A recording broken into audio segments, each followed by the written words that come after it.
and welcome back to Apolitical. I am your host, Ms. Cameron T. Crutcher. I am very excited right now because we have another city council candidate in the studio with us today, Mr. Larry B. Carter II, and I'm excited to speak with him. So coming up right now is our interview with Mr. Larry B. Carter II. Stay tuned, everyone.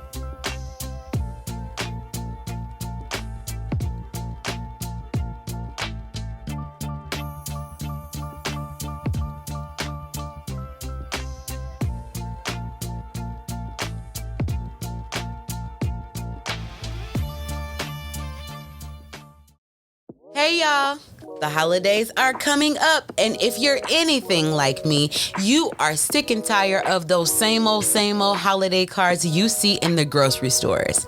Which is why I want to tell you guys about Neighborly Paper. Yes, Neighborly Paper is a Black and woman-owned greeting card company based right here in Atlanta.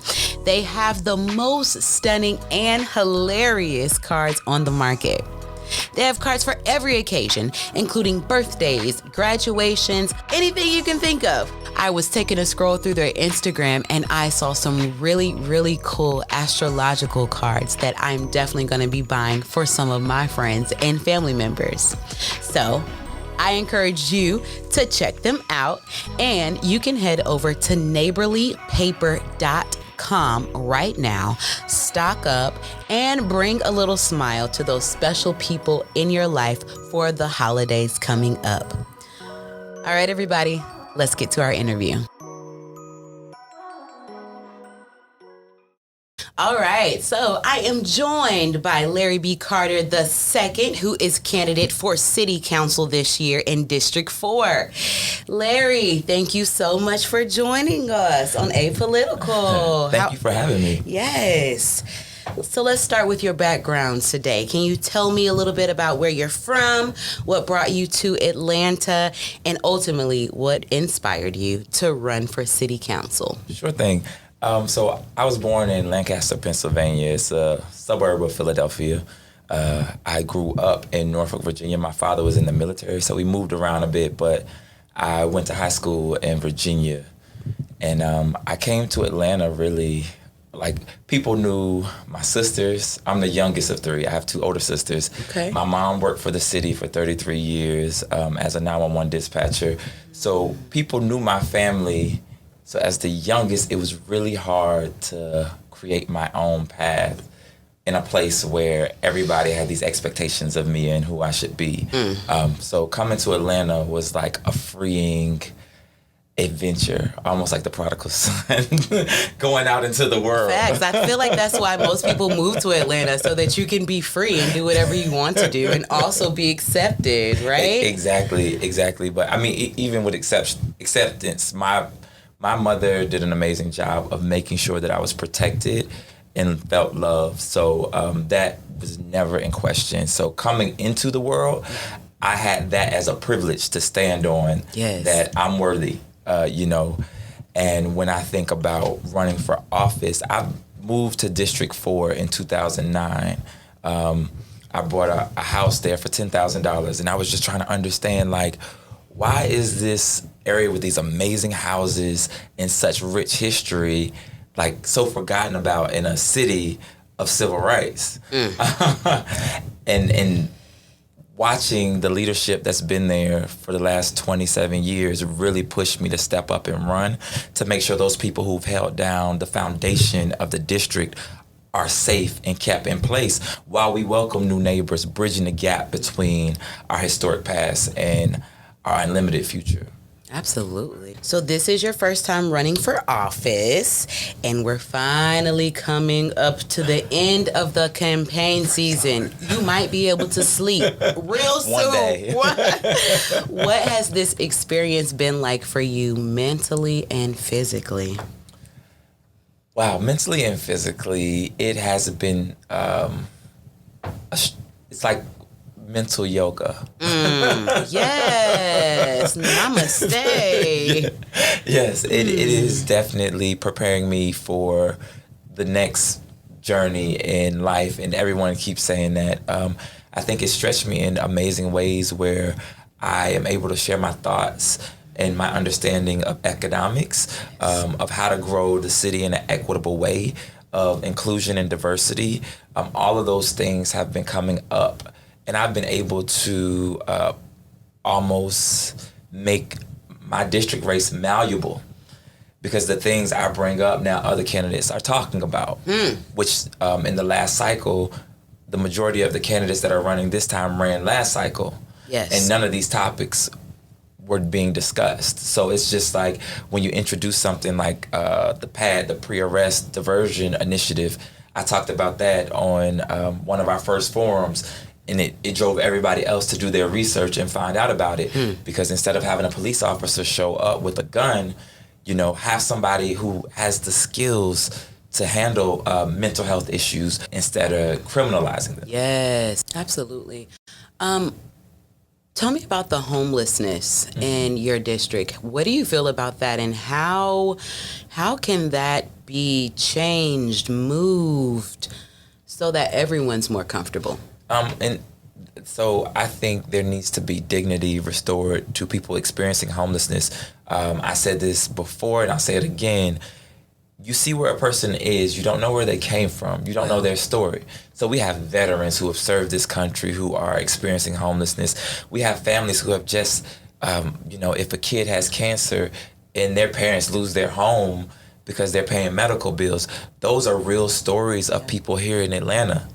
So those people shouldn't be looked down upon. We need to give them a hand up, not a hand out. How do we give them a hand up? So the way I see it is, one, decentralizing. So I think every district throughout should have almost like small communities of long-term transitional housing, because housing is a human right to me.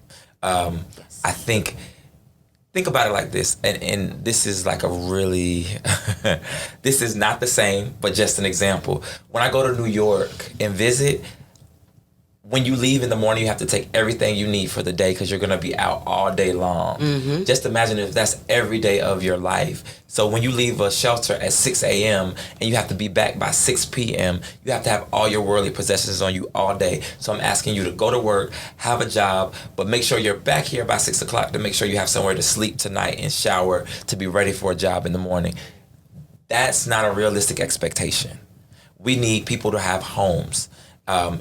6 months to a year at least, so they can get job training, they can get mental health services. We can do all those wraparound services in this community for the people who are there to transition them into self-sustainable lifestyles. And also helping those babies that are on the streets with them, because I've been seeing more kids than not with their parents on the sides of the streets, and it's And about 2,300 out of the 5,000 unsheltered population are LGBTQ plus youth. So that's a large piece of it that we have to look at as a society. The youth are our future. Yep. So if we're not investing in our future, then what does our future look like? A lot of the crime that people are so afraid of in Atlanta right now stems from poverty. Right. From generational poverty, where this generation is like, enough is enough. I'm not working 5 jobs to still have the lights cut off. I'm going to do what I have to do. Not saying that that's right, but what I'm saying is we have to provide opportunities for them to have legit streams of income coming in to have a livable wage. Right. As you know, there was a huge social justice movement last year in Atlanta. Did watching those events last summer play any role in your decision to run this year? Yes. So what some people might not know is I'm also a musician. So last year I went back into the studio during this time and I recorded my project Worthy. So that project was really based in the emotion that was coming up for me. What I wanted to leave with my kids in the next generation, for them to know, like, you're worthy of every dream you have. Everything is capable. And what that led me to is understanding, like, wait, why are you sitting back instead of stepping up? You have the skill set. When people talk about your experience, So people look at me and think I'm young. However, I work for the Census Bureau. So I also work this decennial. I managed 1,200 people in 7 southern states in the Atlanta region to make sure that we got our goals met, and we met those goals. I actually received a bronze medal from the Bureau for the work that I've done. So I don't talk about it as much because I feel like your work will make space for you at the table, so you don't have to brag about it. And I don't have to rattle off every board that I sit on because I want my work to speak for itself. And that's what really led me to run, is like, if you can make change in this environment, you can make change in your own environment. People had just felt disenfranchised and like they didn't have a voice. And I feel like that's why we have such a low turnout in this race, is because people feel like their voices don't matter. But I'm here to say it's not power to the people. People are the power. Yes. And I want people to know that, and that's why I step forward. So if I can do it, so can you. You can make change in your community, and good leadership inspires people to do. Authenticity, y'all. That's the first word that we talked about when we came in here, was authenticity. And I'm going to add the word humility as well, because this man is absolutely humble. So your opponent, Councilwoman Winslow, recently filed a proposal to change the zoning around the AUC in Asheville Heights. Have you had a chance to review that? And if so, what are your thoughts on it? And would you vote yes? So I haven't had a chance to review her legislation totally, but I have seen it. And what I would say is what we need around the AUC and Asheville Heights and throughout the West End altogether is mixed use development right now. We need a little bit more density in our main throughways. The building across the street from Morehouse right now that was built, they have like 5 or 6 affordable units which start at $1,100. Then the 1-bedrooms are $1,400, and then the 2-bedrooms are $2,000, which most students can't afford to live in. Even students who've graduated, I've had conversations with saying we just don't have access. So that's what we're seeing, just because the lack of understanding of economics with our current representation. And we thank Councilmember Winslow for her service. 28 years is a lifetime for some of the people she represents. But right now we are looking to the future to move Atlanta forward. So we can't continue to operate like a small town if we want to be the city that's sitting on the hill. All right. It is time for our trending question. This is a question we take straight from what's been trending online and we bring it to apolitical. Are you ready? Mm-hmm. So last week, Bow Wow went on a David Ruffin style internet rant. I'm sure you saw it. Basically claiming that he's the best performer on the Millennium Tour. Is he? And he needs more stage time. He needs more stage time, y'all. Bow Wow. Y'all give Bow Wow more stage time because he said he needed it. Napoleon. Well, so the question is, who is the best artist on the Millennium Tour? You got Omarion, you got Bow Wow, Ashanti, Pretty Ricky, Soulja Boy. Who's the best in your eyes? So those are a lot of amazing artists. So it depends when you talk about best. Are you talking about album sales? Are you talking about content? Are you talking about performance? Because he said he's the best performer overall. But I would say out of that group, I would have to go with Omarion because he dances. He was in a group. He's like not just like, but like a male Beyonce. Right. Because he was in a popular group. Then he had a solo career, so he has more material that's popular. Plus, he performs and entertains. So more people might know of him. So, I mean, Bow Wow, you're great. You even did songs with Omarion. I mean, Ashanti's great. She had a best-selling book, for God's sakes. So, I mean... He like, this my city, though. This my city, though. I got to do what I got to do in my city. Oh, that's how Bow Wow feels? Oh, man. Humility, sir. Let other people celebrate you and stop celebrating yourself so much. That might change things. That energy that you put into the world sometimes... Come on. you get what you put out, so it's self-serving. If you believe in yourself enough, people will believe in you. You don't have to convince them to believe in you. Absolutely. They'll see it. And that's the authenticity and the humility that I was talking about with Mr. Larry B. Honey.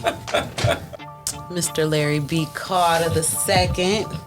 It has been an absolute honor and pleasure having you here today. Thank you so much for joining us.